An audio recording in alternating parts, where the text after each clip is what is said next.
Mike Hughes is described as a self-taught rocket scientist who is preparing to prove that the Earth isn't round, but actually flat.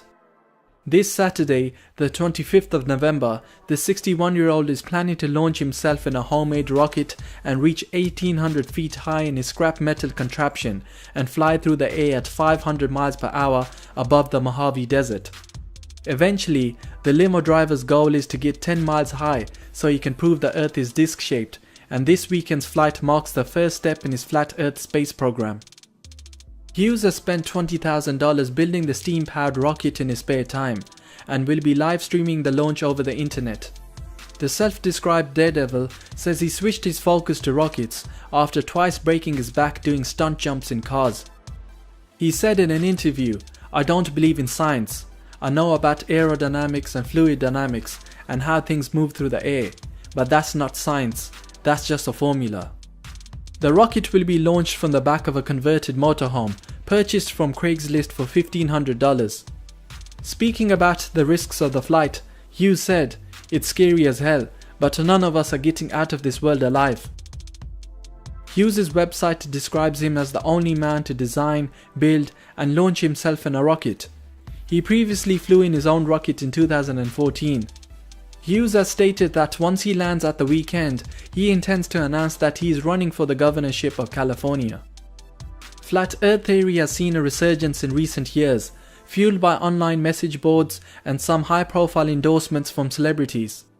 The Flat Earth Society, founded in 1956 and relaunched online in the 2000s, currently has over 500 members, although the group has splintered into two separate factions with competing websites. In the NBA, Boston Celtics' Kyrie Irving made headlines for appearing to endorse the idea that the Earth is flat. And former basketball star Shaquille O'Neal surprised everyone in March by declaring the same, before later retracting the claim saying he'd been joking. Irving has also recently distanced himself from the belief.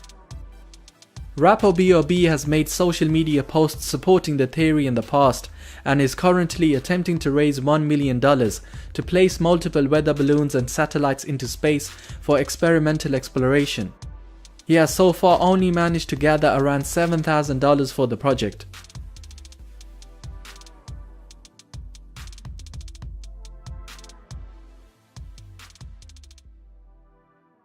Yeah, my name is Mike Hughes. I'm a daredevil here in Southern California, and a limo driver, a former NASCAR crew chief, and former professional motorcycle racer. So I've been around the world, basically, and some days it feels like it, like today. Basically, I was kind of known as the world's most famous limousine driver, and I got involved with NASCAR, and I revolutionized that sport. I was an aerodynamic specialist. I built cars. I got a car in the days of the Thunder movie, 2 cars in museums. I've had cars in the front row of Daytona, Talladega, on calendars, NASCAR calendars. So, you know, I'm the first guy that vinyl wrapped a NASCAR stock car. So, I made my mark in NASCAR. And it just, it's like everything else has just turned too political, and it's very tiring to do for a living. And it just burnt me out. And I was always involved with other things. And I was doing stunts.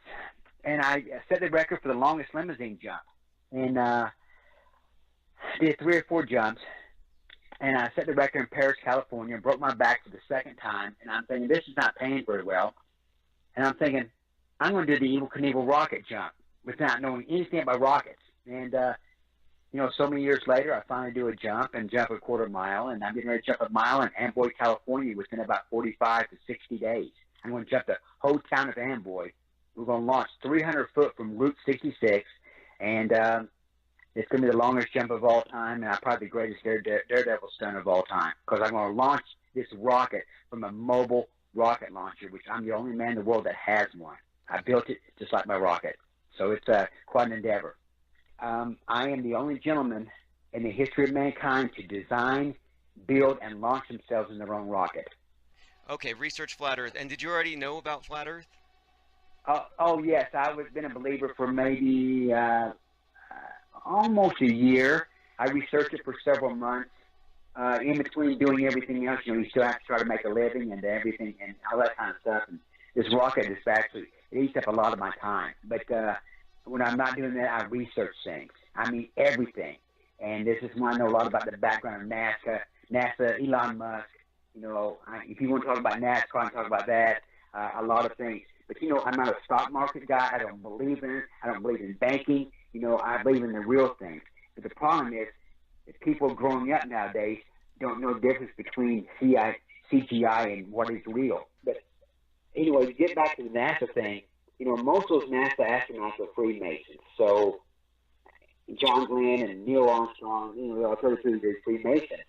So once you understand that, then you kind of understand that, you know, there can be some deception there. But what really turned me on NASA was learning about Thomas Ronald Barron, who was killed in April of '67 after a 500-page report to NASA explaining how disarray the whole program was. He died a train in his car, killing his wife, him, and his stepdaughter. 6 days after that, and the 500-page report's never been seen since. So you tell me what's going on. Yep. But see, they don't want that in the corporate world. It's just like Joe Bannister went to IRS and said, this is not right. I've researched it for 2.5 years, and there's no law to make you pay taxes. And he says, okay, here's your walking papers. And they took him to court and tried to send him to prison. So that's how that whole deal works. Gus Grissom, who died on the launch pad there with 2 other astronauts, used to hang a lemon inside one of the spacecraft. Says, we'll never make it to the moon. It's impossible. We can't even communicate between the buildings right now. He's one of the astronauts that died in that fire. Ooh, And his son still thinks he was murdered. Elon Musk, he's not a physicist. He's not a rocket engineer. You know, he's a sideshow barker. It's what he is. I mean, do you really think he's going to build a Hyperloop? Do you think he's really going to colonize Mars? Do you really think he's going to build that underground city tunnel for cars underneath LA? It ain't going to happen.